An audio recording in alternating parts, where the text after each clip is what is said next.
Bon, coucou tout le monde. On est sur une soirée bisounours, voilà. C'est trop confortable. Alors, c'est pas très glamour, certes. C'est mon mari qui va être ravi en venant se coucher. Mais j'aime trop, c'est cute, non? Je sais pas, je l'ai commandé sur Chine, je crois. Je vais le payer 4 euros. Trop mignon. Et mes cheveux, c'est un carnage. Je sors du bain, ils sont tout humides. Bref, on s'en fout. Du coup, je vais répondre à quelques-unes de vos questions. Surtout la question que vous m'avez posée au moins, je sais pas combien de fois là, depuis 2 jours. Et la question que vous attendez tous, plutôt la réponse, c'est qu'est-ce que j'ai eu pour Noël? Parce que c'est vrai que j'ai fait un peu de suspense. La dernière fois, je vous ai dit que j'avais vraiment reçu le meilleur cadeau, voilà, à mes yeux en tout cas. Bon, déjà, j'ai eu un joli jean, un joli ensemble aussi, une petite paire de lunettes. Mais j'ai eu une carte avec écrit dedans que le Père Noël m'offrait le voyage que je voulais. Voilà, partout dans le monde, où je veux, quand je veux, le temps que je veux. Du coup, j'étais trop contente. J'étais trop contente. Parce que moi, voilà, les voyages, c'est vraiment ce que je préfère depuis toujours, mais de plus en plus. Et je préfère largement partir en voyage avec mon chéri. Ah oui, c'est précisé, avec ton mari. Donc voilà, voyage en amoureux, où je veux, quand je veux. Et c'est trop bien, je suis trop contente. Alors, je n'ai pas encore choisi la destination. Ça a failli être précipité, ça a failli être pour Nouvel An, là, d'ailleurs. On a regardé 2-3 destinations pour joindre la fête aux vacances et vraiment passer un bon moment tous les deux. Au final, ça ne se fera pas. On va rester là pour Nouvel An à Dubaï, parce que c'est trop précipité, en fait. J'ai envie de prendre mon temps pour choisir la destination, pour... Voilà. Et dernière minute, Nouvel An. Donc, voilà, c'est ça mon cadeau. Et donc, j'ai trouvé ça trop cute, en fait, parce que je m'y attendais pas. Genre, j'ai ouvert mes autres cadeaux, et ça y est, pour moi, c'était fini, quoi. Et non, j'avais pas vu, il y avait une petite carte postale dans le sapin. Trop cute, trop, trop cute. D'ailleurs, donnez-moi des idées de destination.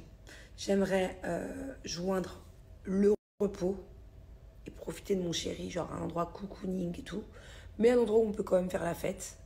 Pas juste on est sur un matelas et on bronze, non. Ça peut être dans le froid, ça peut être dans le chaud, je m'en fiche.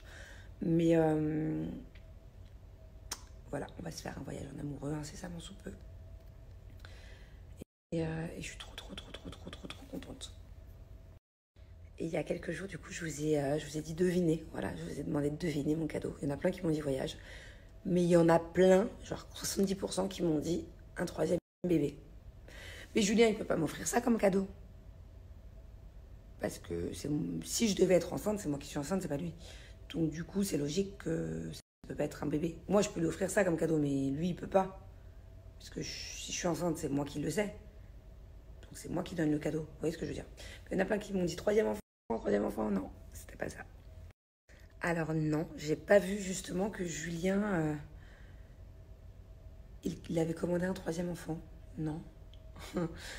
Je savais pas d'ailleurs, parce que pourtant on a parlé du bébé 3, on en a parlé ne serait-ce qu'hier au restaurant avec mes beaux-parents et les enfants. En fait, la dernière fois j'ai lancé le sujet avec Angelina et elle voulait absolument pas avoir de frères et sœurs. Elle m'a dit non, je veux être la seule. Et après elle m'a dit quoique, est-ce que si j'ai une petite sœur, j'aurais le droit de pousser la poussette, lui donner le biberon? Je dis bah ouais. Du coup elle est un peu chaude Angie, mais elle est tellement possessive. Et non, je savais pas que Julien voulait un 3e enfant. Moi j'y pense de plus en plus. Mais c'est pas d'actualité. Voilà. De toute façon, j'ai toujours dit que si je voulais un 3e enfant, ce serait plutôt vers 35, 36, 37, un peu plus tard. Mais je suis même pas sûre, franchement. Par contre,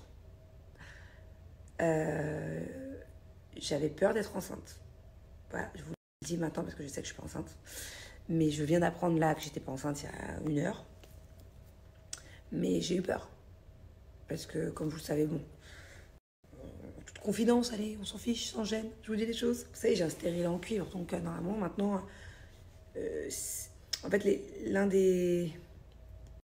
Comment on dit pas l'un des défauts du stérilet en cuivre, truc relou, quoi, c'est que tes périodes, elles sont beaucoup plus courtes. C'est genre tout le temps, toutes les 3 semaines, genre. Et du coup, là, je me suis inquiétée. Je me suis dit, mais attends, qu'est-ce qui se passe? C'est pas normal. Ça fait une semaine que je crois que je suis enceinte. En plus, j'ai du bide. Je vous ai pas menti tout à l'heure quand je vous ai parlé de cellules bout. J'ai vraiment du bide. Je vais vraiment faire cellules bout à fond. J'ai un gros bide. J'ai grave mangé ces derniers temps. Vraiment. Genre limite, j'aurais pas dû faire la lipo il y a 6 mois parce que j'ai un vrai bide. Et du coup, je me suis dit bide plus pas mes règles. Je suis enceinte. Je sais pas que j'avais peur, c'est que en fait, voilà, je sais pas. Je sais pas. La vérité, c'est que depuis une semaine, j'avais des doutes. Je croyais que j'étais enceinte.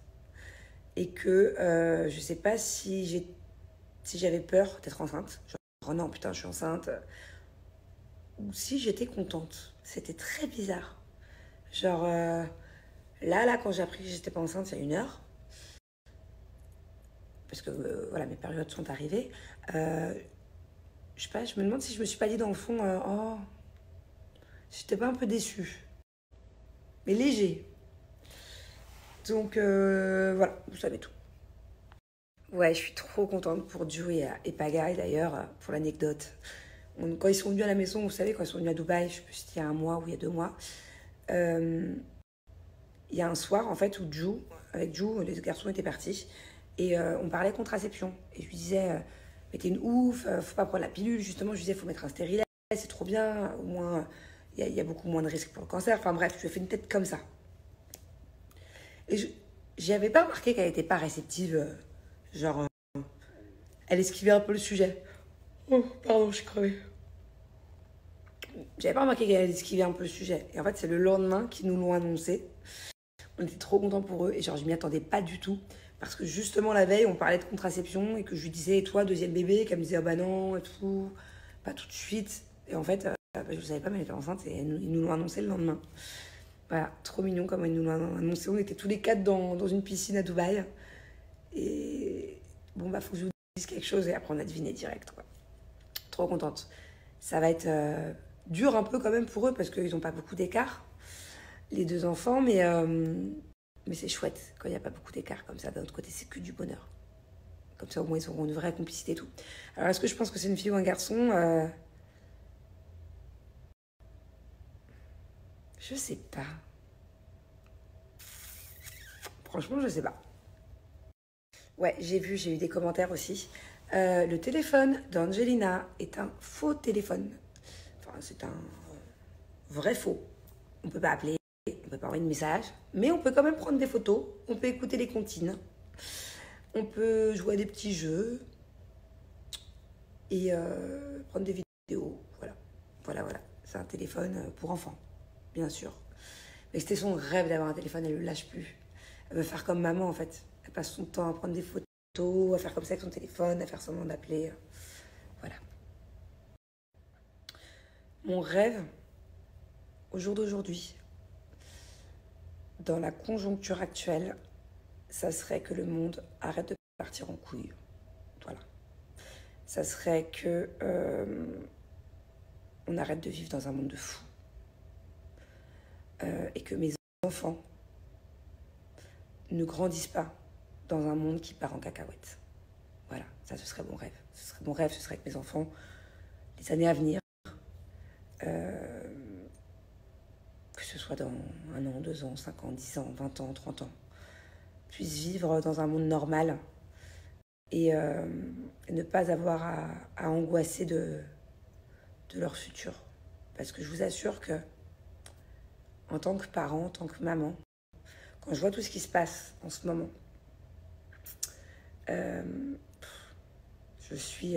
j'ai peur pour mes enfants en fait. J'ai peur pour mes enfants. Limite, si je voulais un 3e enfant, j'ai peur. J'ai peur pour me dire. Vous voyez ce que je veux dire? Donc, non, c'est pas une blague, hein, vraiment, c'est quelque chose qui me. Ça, ce serait mon rêve. De me dire, allez, Manon, c'est bon. Tes enfants vont vivre dans le même monde que toi, t'as connu étant enfant, étant ado. Voilà, que ça parte pas en vrille, quoi.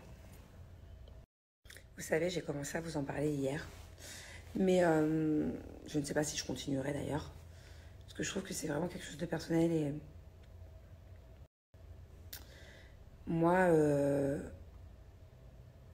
le futur m'effraie beaucoup. Le futur, non pas que de mon futur, le futur de l'humanité, le futur de mes enfants, C'est vraiment quelque chose qui me turlupine, voilà. Et c'est très bizarre comme mot que je viens d'employer un mot qui ne fait pas partie de mon vocabulaire. On va essayer de détendre ce sujet, mais voilà. Et d'ailleurs, comme je vous ai dit, il y a pas mal de choses, je fais des recherches, et même je me renseigne sur plein de trucs, je m'intéresse à plein de choses que de base, je ne m'intéresserais pas du tout. Je ne sais pas si j'ai envie des fois de vous aborder le sujet. J'apprends des trucs hyper intéressants, et je me dis, voilà, si ça me sert à moi, on ne sait jamais un jour. Mieux vaut prévenir que guérir, genre. Est-ce que je vous en parle aussi à vous? Est-ce que c'est des sujets qui pourraient aussi vous intéresser en prévention? Ou est-ce que on va me prendre pour une ouf? Et pire que ça, est-ce que c'est des sujets qui s'abordent sur les réseaux sociaux? Mais bon, est-ce que vous me comprenez? Non, ouais, bon, bref.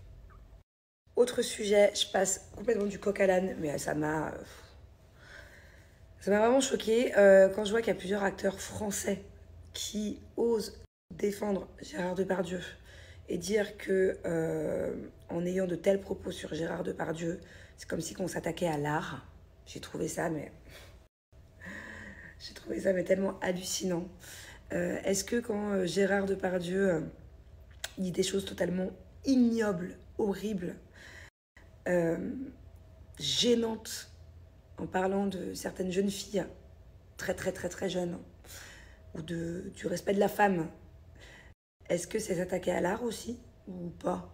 En fait, comment ça se passe? Comment certains acteurs français peuvent le défendre? Alors ok, défendre le fait que les faits qui lui sont reprochés, d'autres faits comme les viols, et pas qu'un, mais apparemment il y en a même une quinzaine. Après je suis pas dans le dossier, donc voilà, ça c'est pas trop...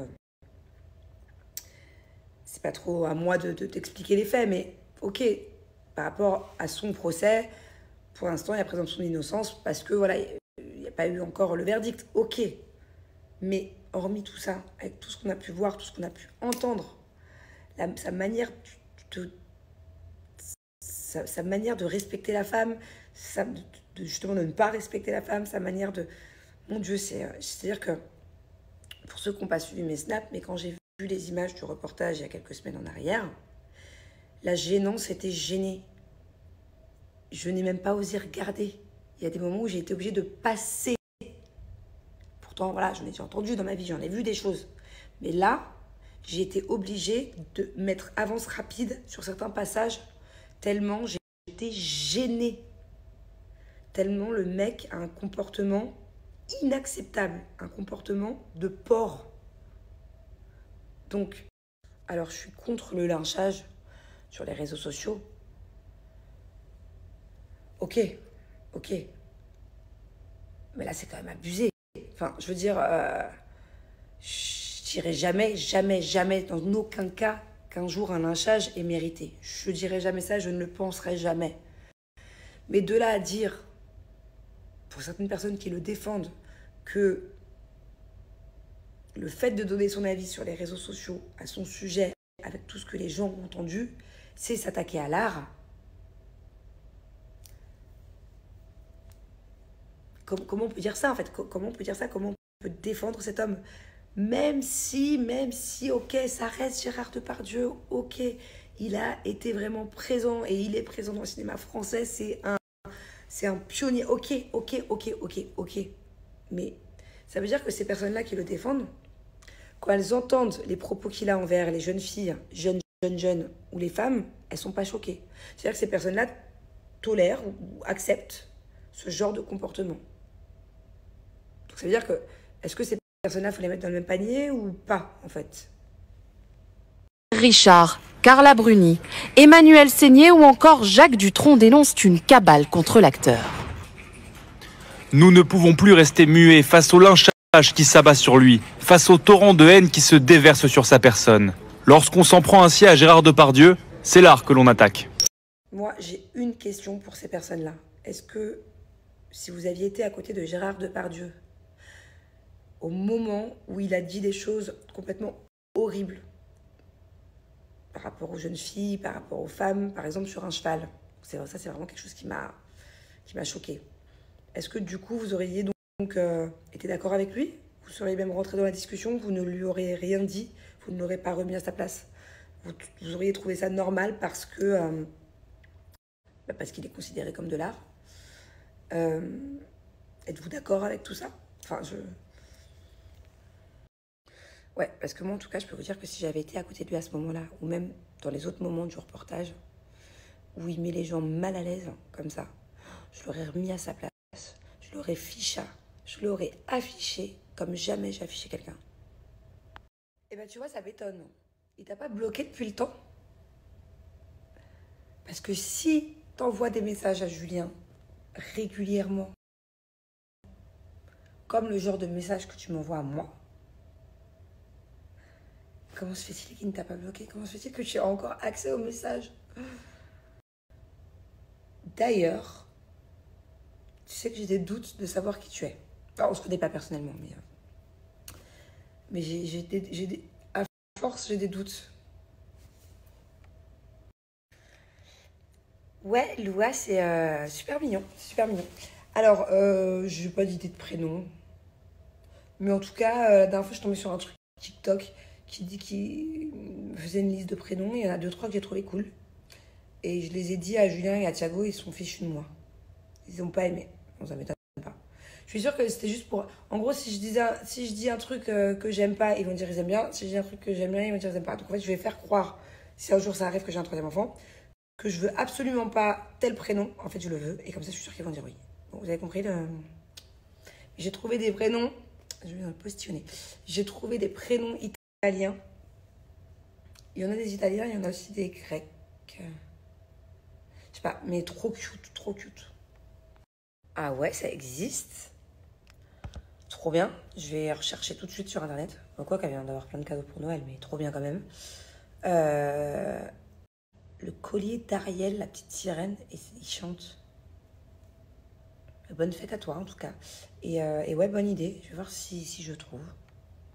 Bon allez, je vais finir sur ce sujet-là. Ouais, il y a plein de gens qui m'ont dit, et à chaque fois que je me justifie de manière générale sur un sujet, que c'est une jalouse, une hater, une haineuse qui m'écrit un truc et que je me justifie, je sais qu'il faudrait pas que je me justifie, mais en fait, il y a des sujets des fois où j'ai besoin de remettre les personnes à leur place. Genre, c'est un besoin. Genre, je ne peux pas me contrôler. Je sais que c'est vraiment leur donner de l'importance. Mais je pense que la personne, une fois qu'elle a écrit son commentaire et qu'elle voit mes stories, elle doit se sentir bien con. Ou du moins, si ce n'est pas le cas, c'est qu'elle ne serait pas se remettre en question. Et c'est que dans ce cas-là, j'aimerais pas être à sa place, quoi. Parce que ça peut arriver non, déjà, ça peut pas arriver d'écrire un truc méchant, bête et con, de commentaires négatifs et de haine. Non. Déjà, de base, ça peut pas arriver. Mais quand bien même ça arrive, ça peut arriver de faire une erreur. Et si la personne après ça, elle se remet pas en question, c'est vraiment une conne, quoi. Tu vois? Enfin, ouais, bon, bref. Mais oui, c'est sûr que ma nanny fait partie d'un membre de ma famille. Après, attention, c'est ma nanny. Je veux dire, elle garde pas mes enfants gratuitement, elle a un salaire, elle travaille, c'est son travail. On joue en l'utile à l'agréable. Son boulot, leur boulot, ça dépend laquelle. Elles se répartissent les tâches, mais elles ont du travail. Mais on essaie de faire kiffer en même temps, quoi. On essaie que... Je fais en sorte qu'elles kiffent leur travail, qu'elles kiffent rester, qu'elles veuillent rester au contraire. Et voilà, que tout se passe bien. Ah, c'est gentil, merci Lolotte. Et franchement, ouais, je suis d'accord. Dans le milieu des gens qui ont de l'argent, surtout dans... Il y a des pays où c'est pire que d'autres. Parce que moi, j'ai habité dans plein de pays différents. Et je peux vous dire qu'il y a des personnes qui sont à gerber. Voilà. Qui traitent leur personnel. Qui se prennent pour je ne sais qui parce qu'ils ont plus d'argent et qui les traitent vraiment comme des chiens. Et encore. Moi, j'ai vu des choses dans ma vie. Je me souviendrai toujours d'ailleurs d'une histoire. Quand j'habitais à Abidjan, j'étais à Carrefour de Abidjan. Et il y avait une femme qui était avec, je sais pas si c'était sa femme de ménage, je sais pas que c'était, bref, il y a quelqu'un qui lui faisait ses courses. Et elle avait fait tomber un légume et elle lui avait parlé, mon Dieu, elle lui avait hurlé dessus, comme pire que de la merde. Pire que de la merde. Et je me souviens, je m'étais embrouillée avec elle, laisse tomber, elle était imbue sa personne, la meuf. Et bref, ça n'arrive pas qu'à ce moment-là, ça m'arrive assez souvent d'ailleurs. Et même mes nannies, elles ont déjà vécu des expériences avant d'être dans notre famille. De toute façon, dis pas qu'on est les seuls à bien les traiter, on est aussi énormément. Moi, j'ai tous mes amis autour de moi qui kiffent leur nanny, genre c'est trop bien, trop chouette. Mais ça arrive aussi des fois que les gens, comme ils se la racontent quand ils ont un peu d'oseille, ou quand ils sont un grade au-dessus, genre, c'est vraiment ce genre de personnes qui vraiment ne savent pas traiter gentiment, avec la bienveillance, avec la gentillesse, et être reconnaissant de leur personnel, de gens qui travaillent pour eux. Ce genre de personnes, je leur souhaite un jour que les rôles s'inversent. Je leur souhaite de devenir nanny ou femme de ménage, et que la nanny ou la femme de ménage, un jour, bam, elle gagne au loto. Je leur souhaite que les rôles s'inversent. D'ailleurs, il y a une histoire comme ça, il faut absolument que je vous la raconte, mais je m'en souviens plus. Il me faut Julien. Il faut que j'y pense. Soit quand il arrive là, ou soit demain ou après-demain. Faites-y-moi penser. Une histoire du futur. Il me semble, d'après mes souvenirs, moi j'ai une mémoire de poisson rouge. Pire que Doris dans Nemo, je vous jure, je me souviens de rien. C'est grave. Mais cette histoire, il me semble que c'était genre un jardinier un jour à Dubaï. Un mec vraiment qui arrivait, qui gagnait même pas le salaire que quelqu'un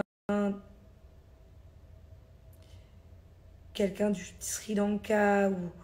Bref, je sais plus. Faut que je demande à Jules. Mais en tout cas, c'est quelqu'un qui arrivait, il gagnait vraiment un tout petit salaire. Genre, vraiment ouf, rien. Et là, le mec, un jour, il travaillait pour quelqu'un. Et je crois je sais pas comment il a fait de l'oseille. Et du coup, après, c'est cette personne-là pour qui il travaillait, qui a travaillé pour lui. Faut que je vous raconte l'histoire. Faut que je demande à Jules, j'espère qu'il s'en souvient. Alors, je suis d'accord et je suis un peu moins d'accord. Je leur sauve pas la vie non plus. Parce que bon, bah, si j'existais pas, elle travaillerait pour d'autres familles ici. Peut-être qu'elle serait encore mieux. Peut-être qu'elle serait moins bien. On ne peut pas savoir. Hein, et peut-être qu'on refait le monde. Mais en revanche, c'est sûr qu'aux Philippines, en tout cas, parce que moi, à chaque fois, c'est des Philippines, pour l'instant, il y a une très grosse précarité. Voilà. Moi, je sais que j'ai une de mes nannies dans le village où elle habite au fin fond des Philippines. Genre, quand elle rentre chez elle, c'est un périple. Elle arrive aux Philippines, elle reprend un vol. Après, elle a 6 heures de route. Bref, fin fond des Philippines. Elle me disait que là-bas, un boulot, par exemple en tant que serveuse, femme de ménage, peu importe, ok, un boulot là-bas, c'est 120 € par mois. Dans son village, c'est à peu près entre 120 et 150 € par mois. Et avec ça, si elle était restée, bien sûr qu'elle kifferait à mon avis rester vivre avec ses enfants, son mari, mais si elle restait là-bas, elle ne pourrait pas payer l'école pour ses enfants. Donc ses enfants n'iraient pas à l'école. Elle ne pourrait pas remplir le frigo. Elle pourrait à peine se déplacer parce que bon, bah, là-bas, il faut se déplacer. Enfin bref, elle pourrait rien faire, quoi. Même un logement, je ne suis pas sûre. Donc voilà, en fait, bien évidemment que toutes les Philippines qui viennent travailler à Dubaï ou dans le monde entier, elles aimeraient rester avec leur famille. Mais bah, elles font des concessions et malheureusement, et c'est courageux de leur part et je les admire pour ça, elles voient leur enfant que, en tout cas moi, celles qui travaillent avec moi, elles vont aux Philippines entre 1 à 2 mois par an, en vacances. Mais c'est parce qu'elles font passer leur enfant avant elles, en fait. C'est pour pouvoir envoyer leur enfant à l'école. Et moi, si je devais être dans cette situation-là, bah, bien sûr que ça me déchirerait le cœur d'être loin de mes enfants, mais bien sûr que comme elles, je ferais tout pour que mes enfants ils aient un avenir. Vous voyez ce que je veux dire? Donc c'est compliqué. C'est compliqué comme situation.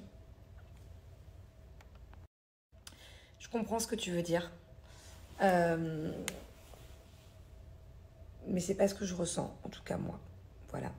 Je peux comprendre que c'est pas commun d'avoir une nanny, encore moins une nanny qui vit à la maison. Je peux comprendre que certaines personnes, ça peut les choquer, parce qu'ils n'ont pas l'habitude. Comme moi, étant enfant, j'avais pas de nanny à la maison. J'avais même pas de babysitter d'ailleurs, je crois que ma mère, voilà, elle se démerdait. Maintenant, j'ai la chance et j'ai les moyens de pouvoir le faire. Et maintenant, en fait, si on était tous les 4 avec Julien et que les enfants, je sais pas comment vous dire, la maison paraîtrait vide. Parce que vraiment, je vous jure que pour moi, à la maison, on est 6 en fait. On n'est pas 4, on est 6. Et donc... attends chérie, attends, j'ai une histoire, il faut que tu leur racontes un truc. Attends, j'ai 2 secondes, je finis ma phrase, s'il te plaît. Quelqu'un tout ici. Et non, ça me gâche pas la vie de famille, le fait qu'elles soient là, parce qu'elles font partie de la famille, je sais pas comment vous expliquer. Vraiment. Et non, jamais ma nanny prendrait ma place de maman. Mes enfants, ils font vraiment la distinction. Elle aussi, moi aussi. Enfin voilà, il n'y a pas de... Mais tu quoi, Pernal? Non, je suis en train de répondre sur Snap et tu me perturbes Du coup, j'ai du mal à finir ma phrase. On dirait que t'es en live. Et non, il n'y a vraiment pas de prendre la place ou pas prendre la place. Enfin, non. Là, j'arrive au top 5 sans armes. Ok? Donc là, je suis au top 5 sans armes. Donc déjà, ben, mes gars, ils s'y attendaient pas. Top 5, j'arrive, j'ai pas d'armes. Donc là, maintenant, il faut que le cercle de la tempête, il est très petit, tu vois. Et là, je récupère des armes. Donc là, déjà, j'étais le roi de la fuite. Là, je récupère des armes, ni une ni deux. Je tue un mec de loin. Je vais, je cours, je récupère ses armes. On n'est plus que 3. Et là, je laisse les deux se fighter. Il y a 2 mecs qui se fightent. Attends, je les laisse se fighter. Je prends le dernier mec, je le cueille. Je fais quoi? Je fais top 1. Je fais top 1 en allant jusqu'au top 5 sans armes, en classé élite. C'est du jamais vu à minuit et demi, heure de Dubaï. Tous les geeks sont là. C'est du jamais vu. Une partie de fou, je la mets en rediffusion sur TikTok. Bon, je filmais. Hein. Ah bon? Voilà. Voilà le genre de débrief. Alors, je vous explique le soir. Bon, des fois, depuis un moment maintenant, il y a des fois où on se couche ensemble. Mais le soir, il rentre, il me débrief ses parties de Fortnite. Et moi, je lui débrief ce que j'ai étudié, mes recherches, mes trucs et tout. Bébé? Ouais. Oh, j'ai fait une recherche, là. J'ai une vidéo à te montrer. C'est quoi? Bah, ça te passionne pas tant que ça. Ouais, c'est quoi? Il y a eu une expo sur les survivalistes. Oh! Une expo carrément, c'est-à-dire que tu vas là-bas et tu vois tous les objets et tout. Ouf. Eh ben, Bref. nouveau business. Hein? Nouveau business 2024. Il faut peut-être prendre des parts sur ça, non? Comment Je survivre? vais prendre des parts sur une expo. Non, mais il faut peut-être. C'est ce que c'est une expo? Faut peut-être investir dans la survie. C'est quoi une expo? Non. Ils exposent. Ouais, genre le salon de l'agriculture. Hein. Bébé, allez, vas-y, je veux couper là. Ça fait 1000 ans que je parle, j'ai plus de salive. Non, je t'attendais pour une histoire. Est-ce que tu te souviens, ça me dit quelque chose, qu'un jour, quelqu'un nous a raconté que genre le jardinier d'un mec, il gagnait vraiment pas beaucoup d'argent à Dubaï et tout, il est devenu le patron du patron. Ouais, Ça te parle pas cette histoire? ça me parle. Tu t'en souviens plus? Mais il n'est pas devenu le patron. Là. Et Il si? est devenu quelqu'un de puissant dans la société, mais c'était pas le patron. Si, du coup, il a ouvert une société et l'autre, il bossait pour sa société après. Tu te souviens pas de cette histoire? Non. Tu te souviens qui nous l'avait raconté? C'était pas ton pote du garage? Non. Mais si, c'était Amine. Ah, je crois. Amine, non? Je sais plus avec ce qu'il dit. Mais pourquoi? Tu voulais en arriver où?